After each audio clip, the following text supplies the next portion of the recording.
और मान लो कि आपके घर में किसी बच्चे की, लड़के की या लड़की का या मंगल विवाह नहीं हो रहा हो या शादी नहीं हो रही हो, या उस लड़के लड़की के लिए बहुत प्रयास कर लिया आपने और उसकी शादी हो ही नहीं रही। जितने लोग भी कथा सुन रहे हो बहुत ध्यान देना, ये जो पानी पीने का जो मटका होता है ना, जिसको हमारे यहाँ कलश कहा जाता है, हंडा कहा जाता है, जिसको हमारे यहाँ परिंडा कहा जाता है, मटका कहा जाता है, तो पहले जो मटका चलता था वो लाल कलर का चलता था, ठीक है। उस पे कलाकृति करते थे लोग, उस पे डिजाइन करते थे। आपके यहाँ भी होगा, जितने लोग कथा सुन रहे हो ना, आपके यहाँ भी मटका होगा, लाल कलर का चलता था। अभी अभी जो मटका चल रहा है ना, उसका कलर चेंज कर दिया गया। कौन सा कलर का हो गया? वो काले कलर का बेचने लगे। तो वो बेचने वाला क्या कहता है कि साहब ये सफेद, ये लाल जो मटका है ना, इस मटके से मजबूत अगर कोई मटका है तो वो काला है। बोलो सही है कि गलत है? अरे बोलो तो सही है ना। आप कभी जाओगे बाजार तो कह देगा, कुमार भी कह देगा, ये जो मटका है ना लाल वाला, इस लाल वाले मटके से मजबूत ये काला वाला मटका है, ये काला मटका है। और महाराज इससे पानी ज्यादा ठंडा ये कर देगा। पर शिव महापुराण की कथा, लिंग पुराण की कथा कहती है, और अगर आपने बैसाख मास की कथा को श्रवण कराओ, बैसाख की एक कथा होती है, उसको अगर आपने श्रवण कराओ तो उसमें वर्णन आता है कि घर के अंदर जहां पर आप पानी पीते हो, जिस स्थान पर अन्नपूर्णा निवास करती है, जिस स्थान पर अन्नपूर्णा का वासा होता है, रसोई घर में जहां पर भोजन बनता है, उस स्थान पर काला मटका नहीं रखा जाता। काला हंडा, काला मटका उस स्थान पर नहीं रखते। पर आज फैशन के हिसाब से, अरे साहब वो ये मटका थोड़ा कम ठंडा पानी देगा तो ये मटका ज्यादा ठंडा पानी देगा, तो उसको काले मटके को रखें। पर हमारा शास्त्र कहता है काला मटका लोग रखते कहाँ थे? पहले जो शास्त्र रीति थी, उस काले मटके को रखते थे जब मकान बनता था, जब प्रॉपर्टी बनती थी, जब जमीन बनती थी, जब जायदाद बनती थी, संपदा बनती थी, तो उस स्थान पर उस काले मटके को केवल नजरोटे के लिए, केवल हाय के लिए, केवल नजर के लिए रखा जाता।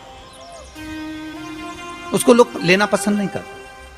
पर आज के व्यक्ति को अगर कह दिया जाए कि ये दो मटके रखे हैं साहब, लाल भी है और काला भी है, तो कौन सा पसंद करेगा? वो काला वाला ही दे दीजिए साहब, ये पानी ज्यादा ठंडा करेगा, उसकी श्रेष्ठता रहेगी। नहीं, शिव पुराण कर रहे हैं, भगवान कुंभ का निर्माण कर रहे हैं, भगवान कलश का निर्माण कर रहे हैं, और भगवान स्वयं ब्रह्मदेव कर रहे हैं कि आप ऐसा निर्माण कर दो जिसमें 33 कोटि देवता स्वतः विराजमान हो जाए। तो भगवान ने उस कलश का निर्माण कर दिया।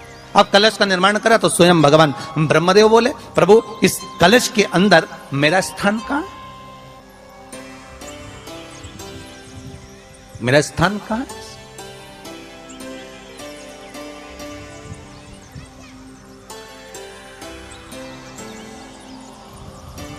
बहुत ध्यान देना महाराज, कलश का जो मुख होता है, उस मुख पर भगवान विष्णु का स्थान होता है। किसका स्थान है? भगवान विष्णु का। थोड़ा सा नीचे आओगे, जहां से कलश का मुख दबा हुआ होता है, वह जगह भगवान स्वयं शिव की होती है। किसकी जगह है? भगवान शंकर की। कलश का अग्रभाग, नीचे का भाग जहां से फैला हुआ होता है, वहां ब्रह्मा का आधिपत्य स्थापित होता है। फिर कलश का जो नीचे का भाग होता है, वो भगवान शिव और शक्ति का स्थान होता है। कलश के बाहरी भाग में, जहां पर बाहर का हिस्सा होता है, उस कलश के बाहरी भाग में 33 कोटि देवताओं को भगवान शंकर ने लाकर विराजमान किया होता है। महाराज भगवान शंकर 33 कोटि देवताओं को निमंत्रण देकर उस कलश में विराजमान कर दिया। कितना सुंदर है महाराज जी। उस आम के पल्लव की महत्वता को जरा जानिएगा, बहुत बहुत ध्यान दीजिएगा। आम के पत्ते देखे आप लोगों ने? अरे बोलो जम के तो बोलो, देखें। उसका प्रयोग कभी आप लोगों ने करा? आम के पत्ते का कभी प्रयोग कर कर देखिएगा। अभी तो नवरात्रि चल रही है, नवरात्रे में जब 5वां दिन नवरात्रे का रहे, चैत्री नवरात्रे का 5वां दिन रहे, और मान लो कि आपके घर में किसी बच्चे की, लड़के की या लड़की का या मंगल विवाह नहीं हो रहा हो या शादी नहीं हो रही हो, या उस लड़के लड़की के लिए बहुत प्रयास कर लिया आपने, उसकी शादी हो ही नहीं रही, अथक प्रयास आपने कर लिया और उसका मंगल विवाह नहीं हो रहा, तो ये देवी भागवत में स्पष्ट कहा गया, देवी भागवत में वर्णन किया गया है, देवी भागवत में वर्णित किया गया। और देवी भागवत में कहा गया कि आम का जो पत्ते होते हैं, आम का जो पत्ता होता है, आम का जो पल्लव होता है, उस आम के पत्ते पर हल्दी और सिंदूर इन दोनों से स्वस्तिक का निर्माण किया जाए। देवी भागवत का संवाद है, बहुत ध्यान देना महाराज। जिन कन्याओं का विवाह ना हो पंचमी के दिन, नवरात्रे की कोई सी भी पंचमी, मतलब जो पंचमी तिथि पड़ेगी कोई भी नवरात्र हो, चाहे वो 4 नवरात्र में से, चाहे वो पौष का हो, अश्विन का हो, चैत्र का हो, आषाढ़ का हो, किसी भी नवरात्र में आप कर सकते हैं। एक पान के पत्ते पर, एक ही पत्ते पर जो 2 स्वस्तिक बनेंगे, एक हल्दी का बनेगा, एक सिंदूर का बनेगा। बस अंतर इतना है, जो हल्दी का स्वस्तिक है उस पर कंकु के चावल अर्थात रौली के चावल, रोली कुंकू के चावल रखना है, और जो सिंदूर का है उस पे हल्दी के चावल रखना। इतना रखकर जिस लड़का लड़की का विवाह नहीं होता उसकी हथेली पर रखकर उसका नाम और गोत्र बोलकर महाराज उसको ले जाकर नीम के पेड़ के नीचे उसको रख दिया जाता है। मात्र 3.5 या 4 महीने ऐसे रहते हैं जिसके अंतर उस लड़का लड़की का विवाह पक्का हो जाता है। जिसका विवाह नहीं होता केवल उसी के लिए, जिसका मंगल विवाह ना हो रहा। आम के पल्लव में शिव का वर प्रदान है, आम के पल्लव में शंकर का आशीर्वाद, आम के पल्लव में शिव का।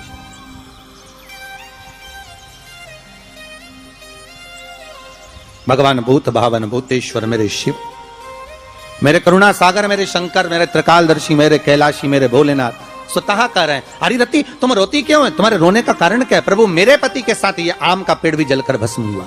आम का पेड़। भागवत जी किस किसने सुनी है? हाथ उठाओ जरा, जिन जिन ने भागवत जी सुनी है। आप लोगों ने सुनी है भागवत? रखिए हाथ। अगर आप लोगों ने भागवत सुनी होगी तो उसमें वर्णन आता है, तक्षक नाग डसने के लिए जब जा रहा था तब ब्राह्मण देवता जो जहर उतारना जानते थे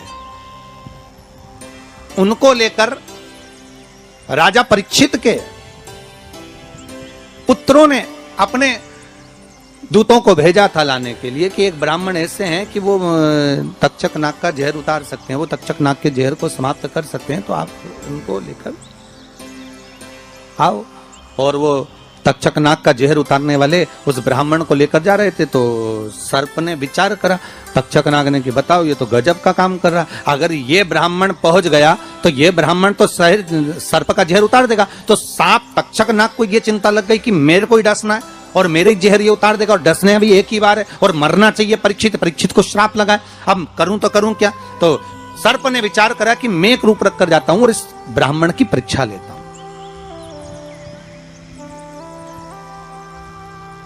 सर्प रूप रख कर गया। भागवत आप लोगों ने श्रवण करी होगी। तो जब तक्षक रूप रख कर गया और उस ब्राह्मण के पास में जाकर पूछा कि ब्राह्मण देवता ये बताओ कि आप कहां जा रहे हो, तो ब्राह्मण बोला आपको नहीं मालूम, राजा परीक्षित को सांप डसने वाला है तक्षक नाग और मैं जहर उतारना जानता हूं। अच्छा आप जहर उतार दोगे? हाँ। तो किस लिए जा रहे हो? जहर उतारने के लिए।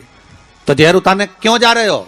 तो कहा राजा है राजा, जब राजा का जहर उतारेंगे तो मुद्रा भी कितनी मिलेगी आपको मालूम नहीं है क्या? अच्छा ब्राह्मण देवता इसलिए जा रहे हो? हाँ। पर उसको तो किसी संत ने श्राप दिया। अरे तो श्राप संत ने दिया है, हम ब्राह्मण हैं, हमारा कर्म है किसी को बचाना, तो हम तो बचाएंगे। अच्छा आप में इतनी सामर्थ्यता है कि आप तक्षक नाग का जहर उतार दो?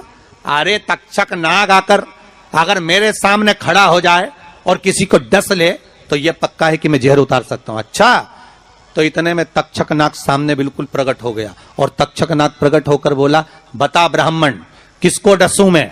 ब्राह्मण ने कह दिया तुम्हारी मर्जी पड़े उसको डसो।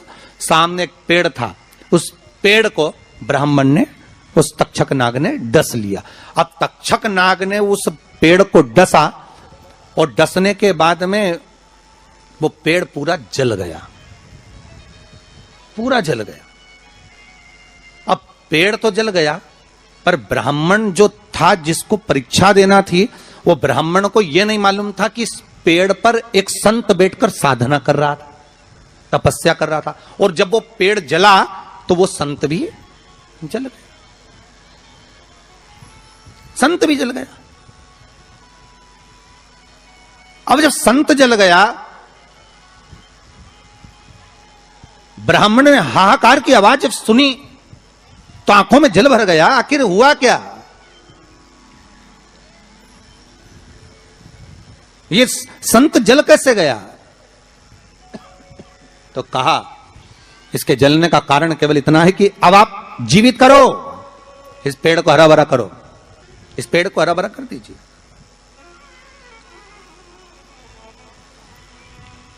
और ब्राह्मण ने हाथ की अंजलि में जल लिया। हाथ की अंजलि में जल लेकर ब्राह्मण उस जल को पेड़ के ऊपर छींट रहे थे, तो सबसे पहले ब्राह्मण ने यह मन में सोचा कि भोलेनाथ, शंभु, त्रिकालदर्शी है कैलाशी, कृपा ऐसी करना कि सबसे पहले जो पेड़ पर जो संत बैठा था वो जीवित होना चाहिए।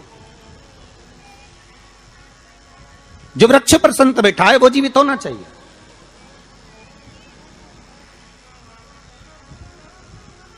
हाथ का जल ब्राह्मण ने जैसे ही छोड़ा, छोड़ते से ही पेड़ भी हरा भरा हो गया और उसके ऊपर जो संत बैठे थे वो भी जीवित हो गए। जीवित हो गए तो तक्षक नाग को ये लगा कि इसने एक जले हुए पेड़ को जीवित कर दिया, वापिस हरा भरा कर दिया, और इसने ऊपर बैठे हुए संत को वापिस जीवित कर दिया, तो ये पक्का है कि मतलब ये तक्षक नाग का जहर, मतलब मेरा जहर राजा परीक्षित को उतार सकता है। तो तक्षक नाग ने अपनी बात को पलटा और पलट कर कहा, महाराज जी हाथ जोड़कर निवेदन करता हूं, जितना राजा परीक्षित के पुत्र आपको धन देंगे उससे 1000 गुना धन मैं आपको देता हूं।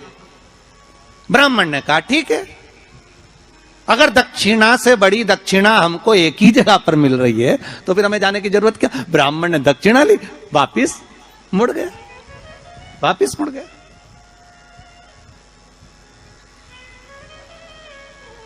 अब ईमानदारी से बोलो,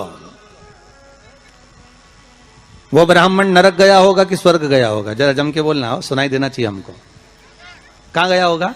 नरक। काय में लिखा है? देवी भागवत में।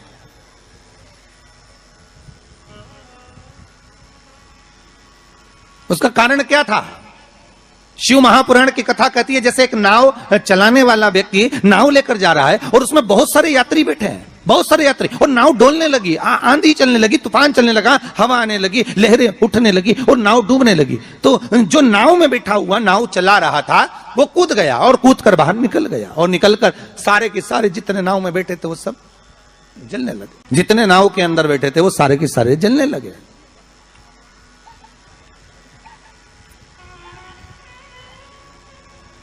जब वो सारे के सारे पानी में डूबने लगे और पानी में नाव में जाकर सबकी सब जब डूब रहे हैं, सब मर गए, सारे के सारे जो नाव में बैठे थे, जो तैरना जानते थे वो बाहर निकल गए, बाकी के सब डूब गए।